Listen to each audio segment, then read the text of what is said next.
இந்தியர்களுக்கான திருத்தப்பட்ட உணவு முறை மற்றும் ஊட்டச்சத்து குறித்து தேசிய ஊட்டச்சத்து நிறுவனம் 13 ஆண்டுகளுக்கு பிறகு அறிவுரைகளை வழங்கியுள்ளது.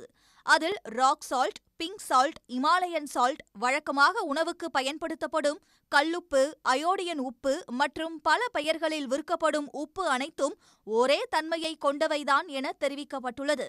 எனினும் ஒரு நாளுக்கு 5 கிராமுக்கு குறைவாகவே ஒருவர் உப்பை உட்கொள்ள வேண்டும் என்றும் வலியுறுத்தப்பட்டுள்ளது. அதில் ஒரு நாளில் 20 முதல் 25 கிராம் சர்க்கரையை மட்டுமே ஒருவர் உட்கொள்ள வேண்டும் என குறிப்பிடப்பட்டுள்ளது. ஒரு நாள் முழுக்கில் 5 டீஸ்பூனுக்கு மேலே சர்க்கரை உங்கள் உணவில் இருக்கக்கூடாது. 5 டீஸ்பூனே உங்கள் ஹைட், வெயிட், ஏஜ் எதனா கோமாபிடிட்டி இருக்குன்னா தகுந்த மாதிரி நம்ம சர்க்கரையின் அளவை இன்னும் ஃபர்தராக கூட குறைச்சிக்கலாம். ஆனால் மேக்ஸிமம் 5 டீஸ்பூன் சுகருக்கு மேலே உங்கள் உணவில் எடுத்துக்கக்கூடாது. 5 கிராம் உப்பு ஒரு நாளைக்கு டோட்டலாக கண்ணுக்கு தெரிகிற உப்பு, கண்ணுக்கு தெரியாத உப்பு 2 சேர்த்து 5 கிராம் உப்புக்கு மேலே உங்கள் உணவில் எடுத்துக்கக்கூடாது. ஒரு நாளைக்கு உங்கள் உணவில் 15% புரதம் இருக்கணும். ஸோ அந்த 15% புரதத்துக்கு நம்ம என்ன மாதிரி உணவுப் பொருட்கள் சாப்பிட்ணுன்னு பார்த்தீங்கன்னா 3:1 ரேஷியோவில் நம்மளுக்கு சீரியல்ஸ்னால் தானியம், சிறுதானியம், அப்புறம் பருப்பு வகைகள் ஒரு 3 பங்கு நம்ம தானியம் எடுத்துக்கணுன்னா 1 பங்கு பருப்பு எடுத்துக்கணும். That is the first point.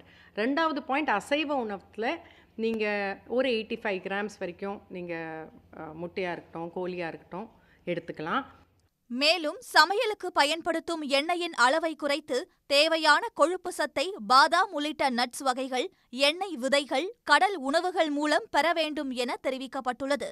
அதிக பதப்படுத்தப்பட்ட உணவுகளில் அதிக உப்பு, எண்ணெய், சர்க்கரை இருப்பதால் உடல் பருமன், சர்க்கரை நோய் உள்ளிட்ட பல நோய்களுக்கு இவை அடித்தளமாக உள்ளதாக எச்சரிக்கப்பட்டுள்ளது.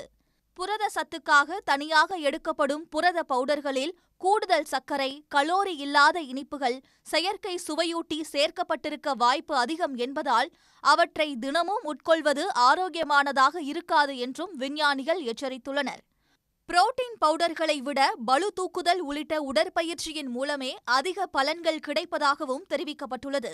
தானியங்கள், பருப்பு வகைகள், முட்டை போன்ற உணவுகளால் உடலுக்கு தேவையான புரத சத்தை பெற முடியும் என்றும் அவர்கள் கூறியுள்ளனர். நாடு தழுவிய அளவில் குழந்தைகளின் ஊட்டச்சத்து நிலை மோசமான அளவில் இருப்பதாலும் உடல் பருமன், அதிக எடை தொடர்பான பாதிப்புகளும் அதிகரித்துள்ளதாக தெரிவிக்கப்பட்டுள்ளது. குறிப்பாக ஒரே வீட்டிலேயே குறைந்த ஊட்டச்சத்து குறைபாடு மற்றும் உடல் பருமன் கொண்டவர்கள் இருப்பதாக தேசிய ஊட்டச்சத்து நிறுவனம் தெரிவித்துள்ளது.